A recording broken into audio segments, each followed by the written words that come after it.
Ay, no la puse. Bueno, gracias. Creo que no la había comenzado. Ahí está, ahora sí. En la segunda parte ahí parece que Sí, no lo grabó. listo. Ahí está, perfecto. Perdón, Rocío, que también me había advertido.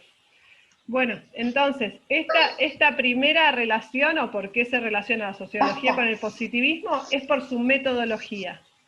Y termino, una ciencia, para hacer ciencia tiene que cumplir 3 requisitos: objeto de estudio, metodología, que vamos a ver, al principio copian de las ciencias naturales, que es la observación directa, y después van a aparecer otras metodologías.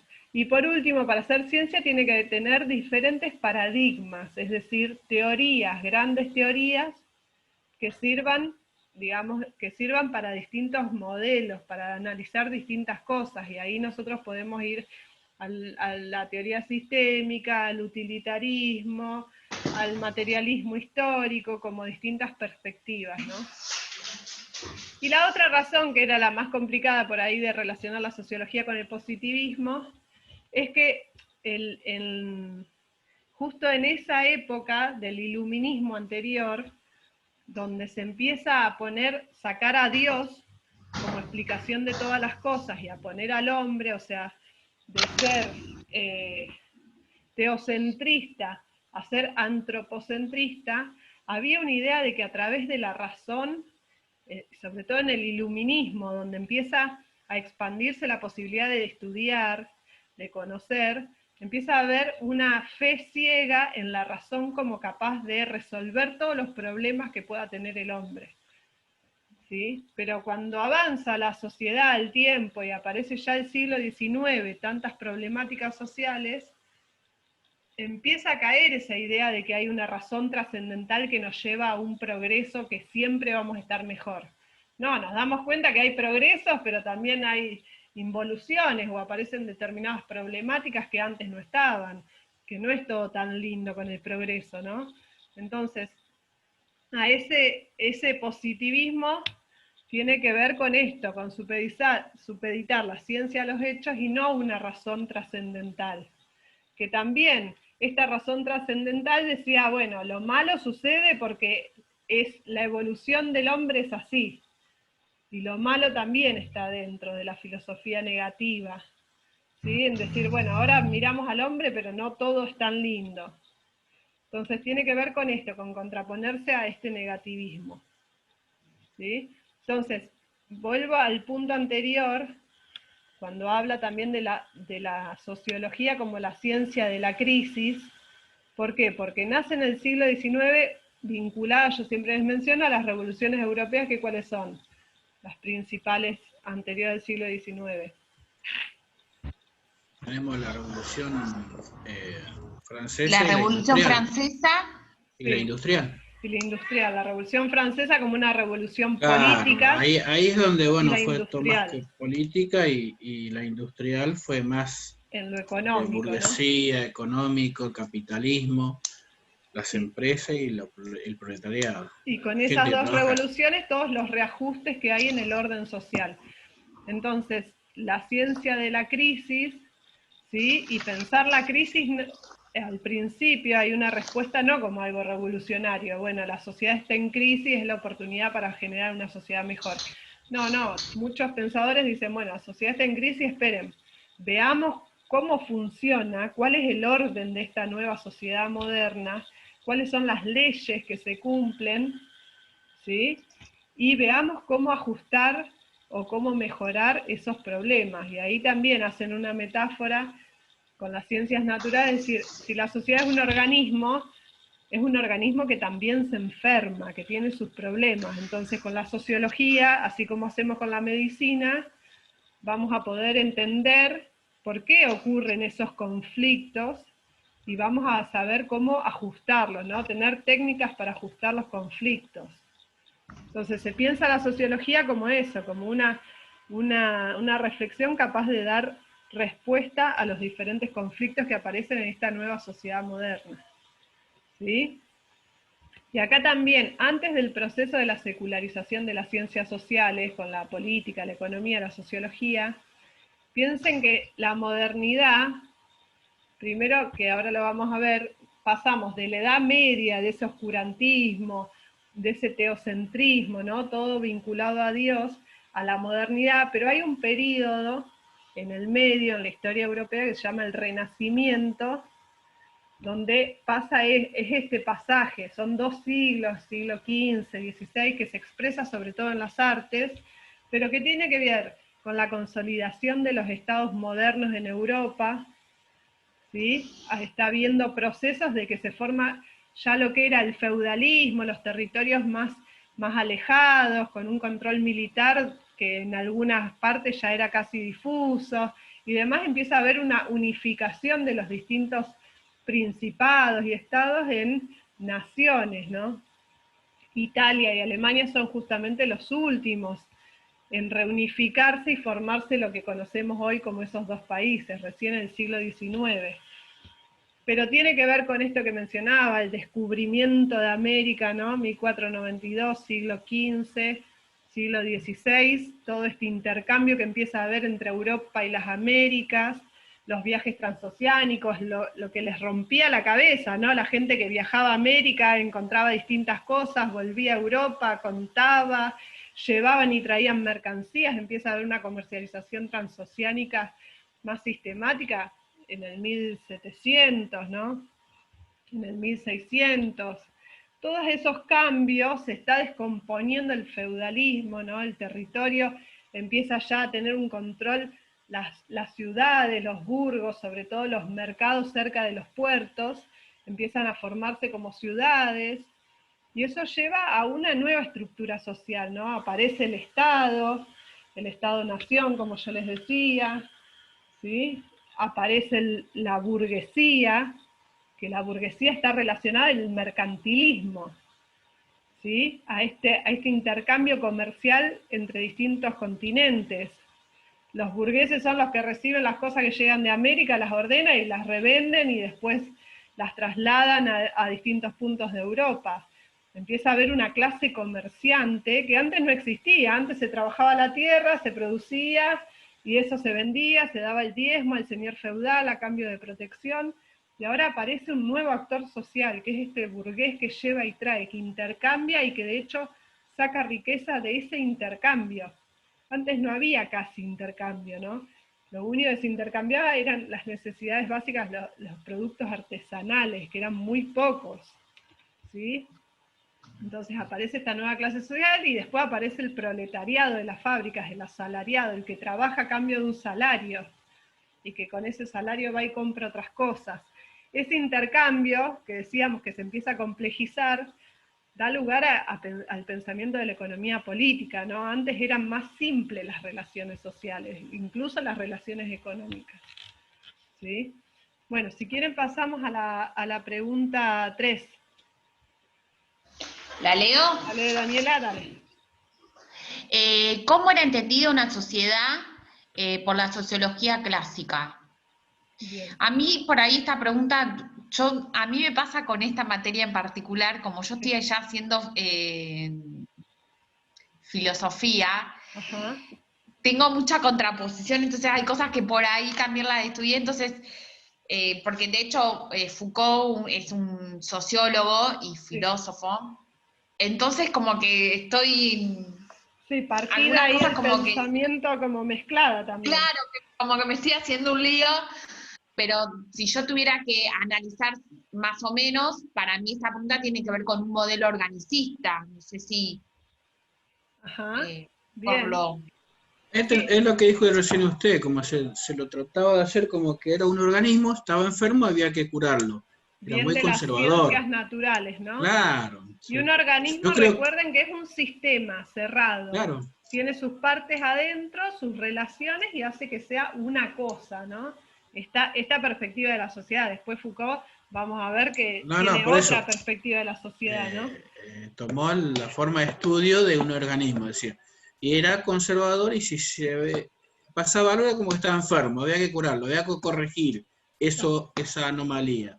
Bien, Y era eso el inicio, hasta que dijo, no, así no es, la sociología no vino para eso. ¿alguien quiere leer la respuesta? ¿Alguna de las chicas? Que Rocío, no sé si pudiste avanzar con con hacer la guía de lectura? Sí, profe, yo la hice cortita, no sé si estará bien. Dale, adelante, sí, sí. Mientras que quede la idea principal, puede ser recontra cortita. Yo me voy por las ramas tratando de explicar de 5 maneras diferentes. Pero tiene que ver con eso, ¿no? Con el modelo organicista y las funciones y el individuo en forma, hay como una conciencia colectiva, ¿no? Bien, perfecto. Sí, sí, Daniela, perfecto. A ver Ok. cómo lo redactó. Yo puse, la sociedad es vista como equivalente a un organismo y debe analizarse en su anatomía, partes y su funcionamiento.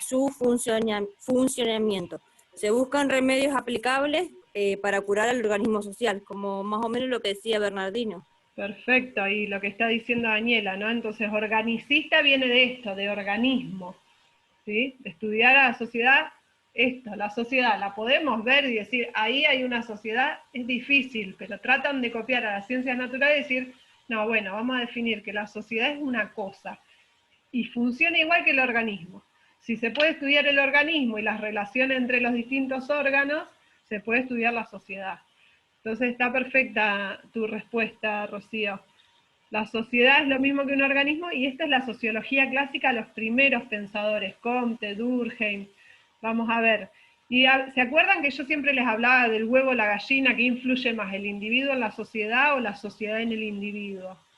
Esta tradición de la sociología clásica, ¿a qué creen que le da más peso? ¿Al individuo o a la sociedad? ¿Qué coerciona más? No, al individuo en a la colectividad, digamos. Claro, en realidad a la sociedad, como que la sociedad ejerce presión sobre los individuos y los lleva a actuar de distintas maneras, ¿no? Porque Entonces, si el individuo está enfermo y hay que curarlo, y nada que ver. O sea, era algo normado, algo estructurado, y decía si el orden debía ser prevenido y combatido. Eso hace que sea un carácter conservador y normado. O sea, si alguien pensaba distinto a la sociedad, había que curarlo. claro, la desviación de una conducta de un individuo, hay que volver a meterla dentro de lo que es la sociedad, norma, de la norma, claro, de lo que nos parece que está bien, que es lo normal. Exactamente. ¿Sí? Entonces es bien, y corregirlo. bien dura. Bueno, entonces, esto como había leído Rocío, la sociedad como un todo orgánico y superior. Orgánico en el sentido de que es un sistema. Superior al individuo, o sea, ejerce presión sobre nosotros la sociedad. Está por encima del individuo, es exterior a mí, ¿sí? Y sin embargo, o sea, ejerce presión en los individuos. La sociedad como un sistema de partes y funciones, igual que un organismo, ¿no? ¿Sí? Acuérdense siempre, las partes serían los órganos y las funciones cómo se relacionan. Y en la sociedad serían las partes, son los individuos, y las funciones son los lazos sociales, las relaciones que nosotros tenemos en esta interdependencia que tenemos con todos los sujetos que nos rodean y no presencialmente, o sea, la sociedad ejerce presión o tenemos relaciones sociales intangibles a través de las reglas, las leyes que cumplimos, ¿no? Entonces, y que la sociedad justamente es lo que genera esta cohesión. La cohesión es esta unión de los individuos. La sociedad no son individuos sueltos, es un grupo de individuos y aparte unidos por lazos, por normas, por leyes que nos regulan y nos mantienen unidos. Somos argentinos, ¿sí? Como un recorte de sociedad. Somos argentinos y como argentinos tenemos un montón de cosas incorporadas, que aprendimos el himno, que sabemos cuál es la bandera, que conocemos el territorio, que conocemos su historia. Y eso nos da pertenencia, nos da cohesión, nos hace encontrarnos a otro argentino en otro país y decir, somos lo mismo, eso nos une, ¿sí? Para pensar un sistema de cohesión, ¿no? Lo podemos pensar, como yo siempre les digo, como familia, tenemos nuestras leyes, nuestras conductas, nuestros saberes compartidos, nuestras representaciones sociales, dice Durkheim. Eso es lo que nos une con los otros. Y eso da cierta estabilidad. O sea, yo me siento contenido, o sea, me siento parte de mi familia, me siento parte del Instituto 15 porque soy docente, me siento parte de la Municipalidad de Zárate porque trabajo ahí, y me siento parte y me da cierta estabilidad, ¿sí? No estoy suelta, sin relación con nada. Entonces, esto, el sustento de normas y reglas, nos ayuda a nosotros a la conducta cotidiana, ¿sí? Las instituciones como esa red ya establecida, como yo les menciono, la institución de mi trabajo, la institución del instituto donde estudian y yo enseño, nos contiene, ¿sí? Entonces la tradición de la sociología clásica al inicio va a pensar a la sociedad como un organismo, ¿sí? Esto es importante porque después lo vamos a ver cuando diferenciemos, y acá vuelvo para mencionar antes de pasar a la próxima pregunta, ¿sí? Yo les puse ahí, la sociedad europea está en transformación, en crisis, la Revolución Francesa, la industrial, entre el siglo XVI y el XIX, o sea, pasado el Renacimiento, que es siglo XV y XVI, del XVI al XIX ya es la consolidación de la modernidad. Entonces, la sociología surge como un estudio de la sociedad y vamos a ver dos corrientes bien diferenciadas. La tradición de la sociología clásica, esto que estábamos diciendo, que se trata de parecer lo más posible a las ciencias naturales y demás, dice, vamos a estudiar la sociedad para entender cómo funciona y cualquier desviación, cualquier conflicto social, poder corregirlo, como una enfermedad. Ahí vamos a encontrar a Comte, a Spencer, a Tonois, a Durkheim, a Weber. Los que están en rojo son los que vamos a ver nosotros. Pero en cambio vamos a ver un poquito más adelante, ya a finales del siglo XIX, aparece la tradición socialista en la sociología, que fundamentalmente representada por Marx y Engels, que dicen, no, vamos a tratar de entender cómo funciona esta sociedad y los conflictos que existen en esta sociedad, hay que ver cómo los superamos y encontramos un orden nuevo. No tratar de que esta sociedad que va en el progreso, tratar de modificar, hacer pequeños ajustes para que siga funcionando. Marx y Engels va a decir, no, estudiemos la sociedad para cambiarla, porque es totalmente desigual la sociedad capitalista y moderna. ¿Sí? Bueno, ¿quién lee la próxima pregunta? ¿Leo? Sí. 4. ¿Qué conflictos son los que preocupan a los pensadores de fines del siglo XIX? Bien. ¿Alguien, Darío? ¿Estás por ahí? ¿Querés leerla? Sí, estoy acá. ¿La pudiste contestar? ¿Qué pusiste? Bueno, puse lo siguiente, los problemas que planteaba la sociedad como objeto de conocimiento impone un abordaje científico, complejos problemas social y político, las doctrinas jurídicas,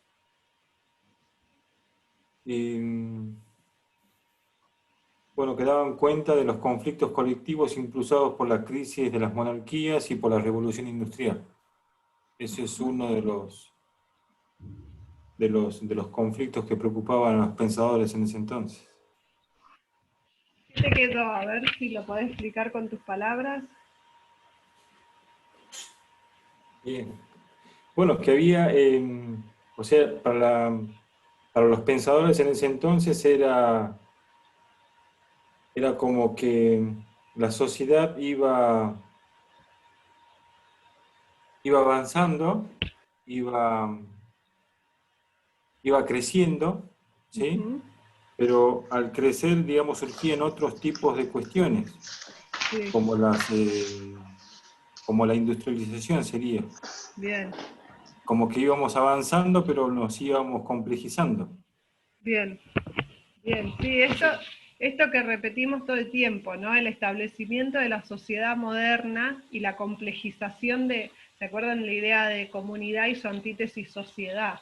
La complejización de las relaciones sociales, de la división social del trabajo, que va a hablar Durkheim, la especialización, las nuevas tareas en el sistema productivo, como hablamos de los mercaderes, Bueno, empiezan los distintos crímenes en estos burgos, en estas ciudades alrededor de los mercados, que antes eran delitos que no existían tal vez en la sociedad rural, en la sociedad tradicional. Empieza a complejizarse, se empiezan a desarmar las familias, ¿no? Porque ya no está ese lazo tan fuerte que tenía que ver con estar en un lugar específico, en una comunidad más pequeña. Empiezan a aparecer estos problemas. Y ahí Antonella, que yo lo veo tarde, perdón Antonella, del chat, que pregunta, bueno, ¿es posible esta sociedad que nos contiene? ¿Es posible que queden individuos sueltos en la sociedad? Y sí, hay desviaciones. Hay personas que no logran adaptarse a las reglas sociales. Y de ahí tenemos una brecha gigante, ¿no? Más menos. Y de hecho lo vamos a ver con Durkheim, que él estudia, por ejemplo, el fenómeno del suicidio. Dice, el suicidio, que parece una acción individual, una decisión, ¿no? Totalmente individual. Dice Durkheim, no, yo voy a demostrar que el suicidio, que es algo que se repite, él empieza a través de la metodología de la estadística, empieza a ver las estadísticas de las personas que se suicidan, las características, qué religión tenían, qué edad, si eran hombres, mujeres, si estaban casados, si estaban solos, dónde vivían, empieza a estudiar y dice, no, el suicidio no es una decisión individual, esto tiene que ver con un hecho social. Que el individuo llegue a suicidarse, justamente tiene que ver con esto, con que no logra adaptarse a las reglas sociales que lo contienen, lo deja de contener y este individuo queda suelto, ¿no? De esos lazos sociales que lo llevan a tomar la determinación de quitarse la vida. O sea, hay evidentemente... Bueno, pero sí.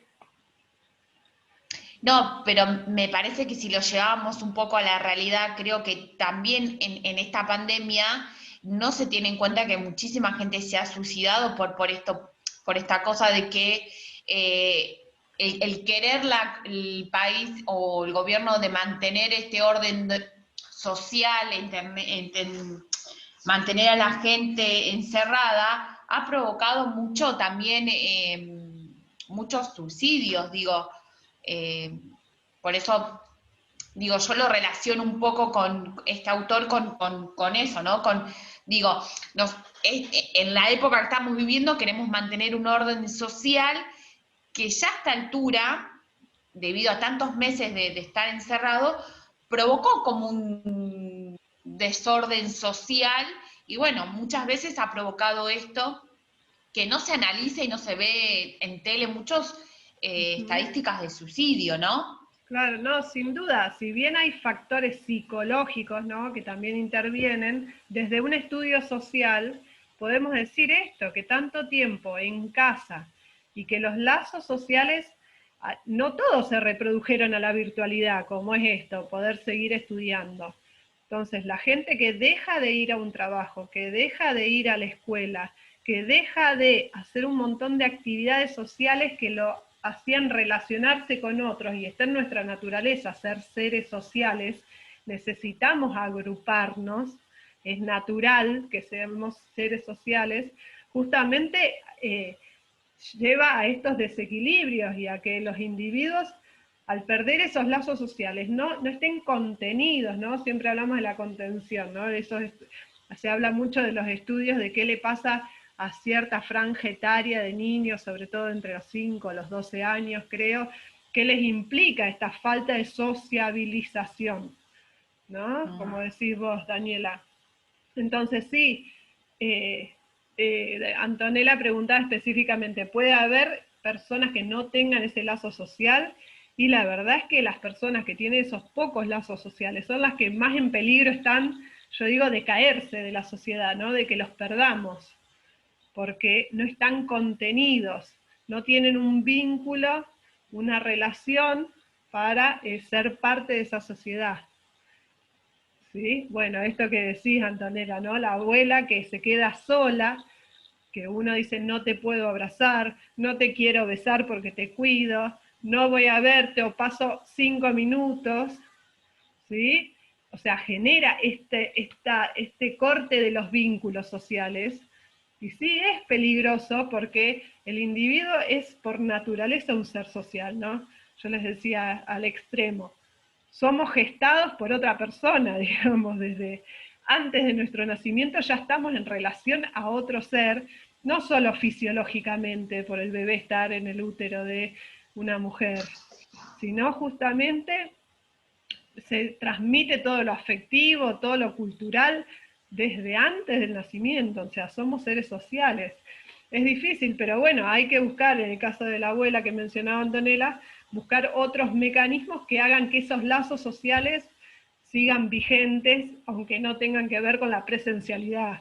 Tal vez a veces puede ser a través no solo de las tecnologías, pero te llevo, te dejo, preparame vos algo y dámelo a mí. Estas relaciones de reciprocidad ayudan mucho a entender de que del otro lado hay alguien. Yo como docente, mi esencia es que haya un grupo de estudiantes que quieran aprender lo que yo tengo para enseñar. Si hubiera abolido, digamos, la educación, si no tuviéramos estos medios tecnológicos, una parte de mi ser, de mi sujeto como docente también, estaría cortada y eso tendría obviamente implicancias en mi desarrollo. ¿Sí? Si yo elijo ser docente, pertenezco a una institución, necesito, hay una reciprocidad, la institución necesita de mí, porque sin docentes no va a haber institución, no va a haber grupo, y yo también necesito de la institución, de conocer sus reglas, cómo nos vamos a desenvolver, cuál es la conducta, cómo ahora se va a evaluar.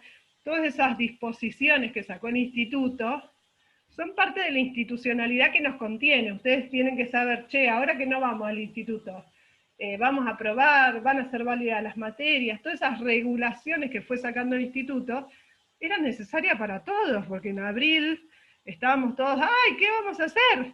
Necesitamos la sociedad, necesitamos esas normas que nos digan cómo actuar. Entonces, realmente la sociología clásica no empezó por mal camino, digamos. La sociedad ejerce mucha presión o nos constituye como individuos, como sujetos, ¿no? Entonces, es importante, cierta razón tenía. Bueno, pasemos a la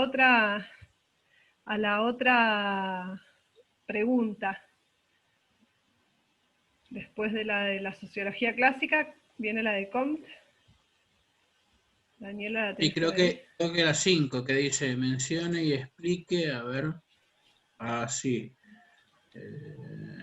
La 5, ¿no? Sí. Mencione y explique brevemente la ley de la evolución intelectual de la humanidad o ley de los tres estados que desarrolló Comte. Bueno. ¿Quién quiere repasarla? No sé si Celeste igual tiene micrófono, no, creo que ya los que tenían micrófono ya hablaron todos. Alguien, no sé si volvemos a Mariela. ¿Cree que lo lea? Sí, leo la mía, no hay problema. Ah, bueno. Dale. Yo acá busqué algo también en Google porque no encontraba, o sea, si bien las nombraba a las tres leyes, a los tres estados, no encontraba la explicación de los primeros dos. Bien. Lo agregué. Bueno, dice, la ley de los tres estados de Comte afirma que la vida pasa por tres estados teóricos diferentes. El estado teológico, el estado metafísico y el estado positivo. Comte no hace más que definir ideas circulantes en el tiempo integradas a un discurso totalizador. El estado teológico es el punto de partida del espíritu positivo. Es el que pretende dar respuesta absoluta a todos los fenómenos que resultan extraños, tendiendo a hacer que todo parezca o asimile al hombre. Busca las explicaciones en razones oscuras sobrenaturales y domina la imaginación. El estado metafísico busca el porqué y la explicación de la naturaleza de las cosas mismas, a través de entidades abstractas. La etapa positiva marcaría, según Comte, la llegada al estado definitivo de la inteligencia humana y colocaría en una nueva categorización jerárquica de las ciencias a la sociología en la cima de ellas. La sociología la ciencia que tiene por objeto el estudio de los fenómenos sociales considerados con el mismo espíritu que los astronómicos, los físicos, los químicos o fisiológicos, es decir, sujetos a leyes naturales invariables cuyo descubrimiento es el objeto especial de la investigación. Este conocimiento permitiría a los gobernantes acelerar el progreso de la humanidad dentro del orden. Bien, fíjense todo lo que le atribuye al estado positivo, ¿no? Como es casi el fin de la historia, es lo mejor de lo mejor, hemos llegado a la evolución total, o sea, fíjense esta fe que tenían de que el progreso era lo mejor que nos podía pasar. Cuando yo el otro día les comparaba, ¿se acuerdan? Entre la sociedad tradicional y la sociedad moderna, era como, wow, la modernidad es lo mejor que nos va a pasar. En la posmodernidad, hoy, en siglo XXI, también hay quienes tienen una fe ciega de que esto es lo mejor, el avance tecnológico, las tecnologías de la comunicación han facilitado de tal manera todo que, wow, es lo mejor del mundo. ¿Sí? Está ese espíritu en Comte, vamos a ver, de decir, ya la modernidad, después de las revoluciones europeas, llegamos al progreso total, ¿no? Y dice, ¿no? La sociología como ya la cúspide del pensamiento humano, ya llegamos a reflexionar sobre todo. Hay muchos en el siglo XIX que tienen esa fe. Nietzsche es otro, un filósofo que dice también, ¿no? El superhombre, ya llegamos al superhombre, es como lo mejor que se puede haber. Hegel también, ¿no? Pensadores, hay una corriente filosófica muy fuerte que dicen, bueno, esto ya es el desenvolvimiento del espíritu, llegamos a lo mejor. La modernidad tiene eso, una fe ciega, y por eso la modernidad se expresa en esos edificios tan grandes. Piensen en Argentina, a fines del siglo XIX, todos los edificios de la aduana tan gigantes que aún hoy, después de más de 120 años, el edificio del correo, piensen en Buenos Aires, todos esos grandes edificios que dicen los monumentos gigantes, porque esto llegó para quedarse para siempre, porque es lo mejor. Cuando hoy ya estamos en otra sociedad donde es más valioso lo efímero, lo que no deja huella, no deja rastro, lo instantáneo, que eso de la modernidad. Y vos decís, estos edificios, ¿para qué los construyeron? Hoy no sabemos qué ponerle adentro casi, ¿no? Entonces, la modernidad tenía esa fe ciega. Entonces, Comte lo que hace en su estudio, dice, voy a estudiar la sociedad y cómo la sociedad se pensó en cada momento de la historia. Entonces, esto que suena tan complicado, la ley de la evolución intelectual de la humanidad. ¿Cómo evolucionó el pensamiento del hombre? Ya se va a cortar, nos volvemos a conectar y terminamos enseguida después. Sí. Cómo el hombre fue cambiando su pensamiento y su reflexión y su modo de entender las cosas a través del tiempo. Cada uno de los tres estados se corresponde con una historia, digamos, con un periodo histórico. Entonces el teológico, ¿sí? Viene en la Edad Media Europea, siglo XII-XV, donde la